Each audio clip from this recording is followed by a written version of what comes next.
ही कुठली नदी नाही आहे, चिपळूणचे रस्ते आहेत. चिपळूणच्या रस्त्यावर पूर्ण पाणी आहे. करार रोड आहे, इथे 26 जुलैला पण पाणी नव्हतं आलं, पण यावर्षी पाणी आलं, एवढा पाऊस पडतो.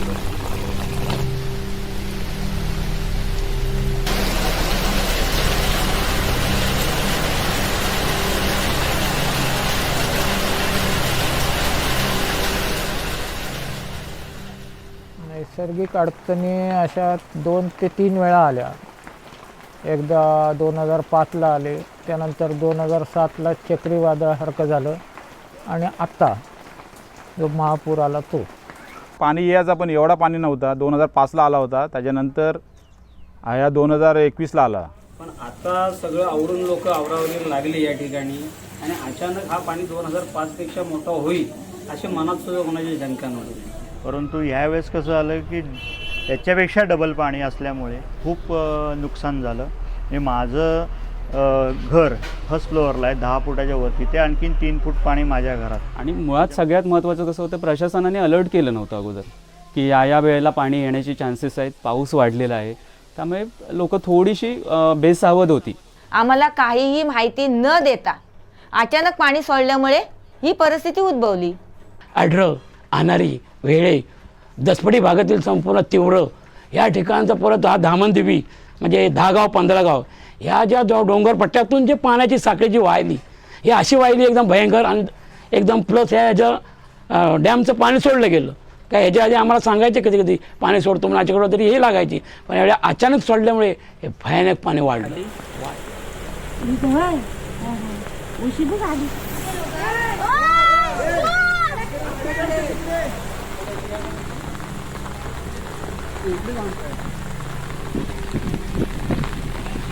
तिकडूनच आतमध्ये घ्यायला सांग त्यांना.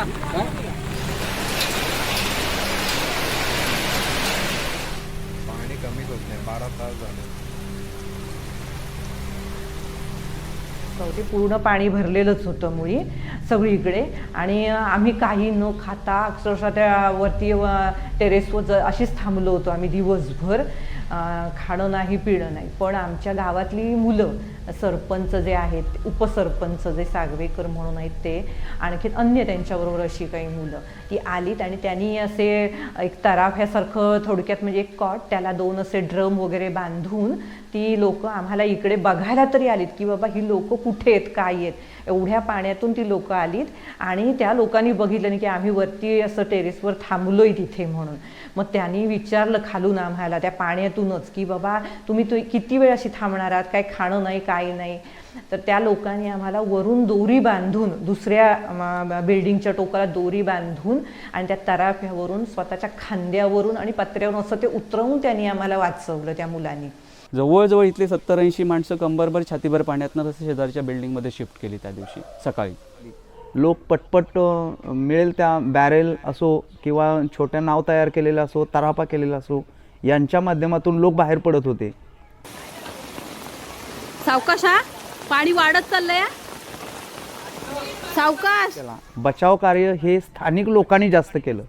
शासनाचं कोणत्याही प्रकारे तात्काळ म्हणजे मदत मिळाली नाही. चिपळूणमध्ये आत्ता असं म्हणतात की ज्या काही सुरुवातीला बोटी आल्या होत्या त्या मच्छीमारांच्या बोटी आल्या होत्या, म्हणजे प्रशासनाच्या बोटी नव्हत्या इथे, फार असल्या तरी कमी प्रमाणामध्ये होत्या.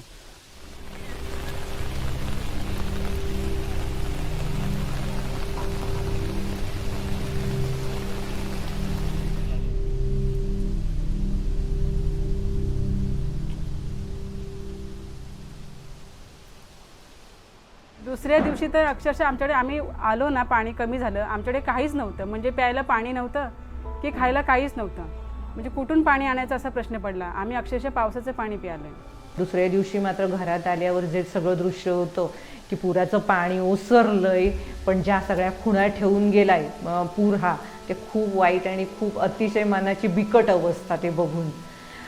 कारण असं सगळं घर आपलं उद्ध्वस्त झालेलं बघितलं की काय वाटते, खरोखरच मनाची मानसिक अवस्था ही विचित्र होते. हां, इथे आल्यानंतर पूर्ण चिखलच होता. जवळजवळ सगळीकडे हा ढोपरभर चिखल होता. तो शेजारी आत्ता काढून ठेवलेला आहे, आणि सगळं अस्ताव्यस्तच. म्हणजे गाड्या वगैरे होत्या त्या पूर्ण चिखलात होत्या.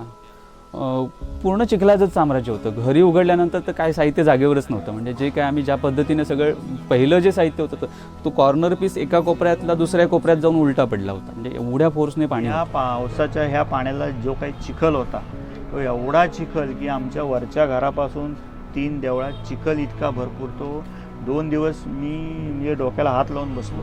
तर आमच्या इथे जवळजवळ जे गोटे होते जवळजवळ 7 ते 8 गोटे जास्त होते. ते सगळे गोटं पूर्णतः खाली बसून जी त्यांची सगळी गुरं वगैरे आहेत ती सगळी त्या वाड्यामध्ये आणि गोट्यामध्ये बसल्यामुळे पूर्णतः मरण पावलेले आहेत. चिपळूणचा जरी आपण विचार केला की ही चिपळूणची पातळी आहे, आत्ताची जी पाण्याची पातळी आहे ती इतक्या वर्षांमध्ये पहिल्यांदा पाणी इतकं भरलेलं आहे.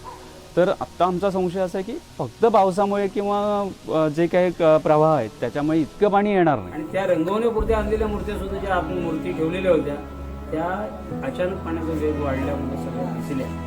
सगळ्यात मोठा सण आपल्या संस्कृतीचा सगळ्यांचा आनंद दोघांनीच करणारा सण म्हणजे गणपती.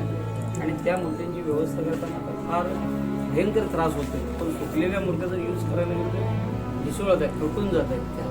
आणि एवढा हा सगळ्यात मोठा ह्या आयुष्यातला सगळ्यात मोठा पाणी म्हणजे हा 22 जुलै 2021.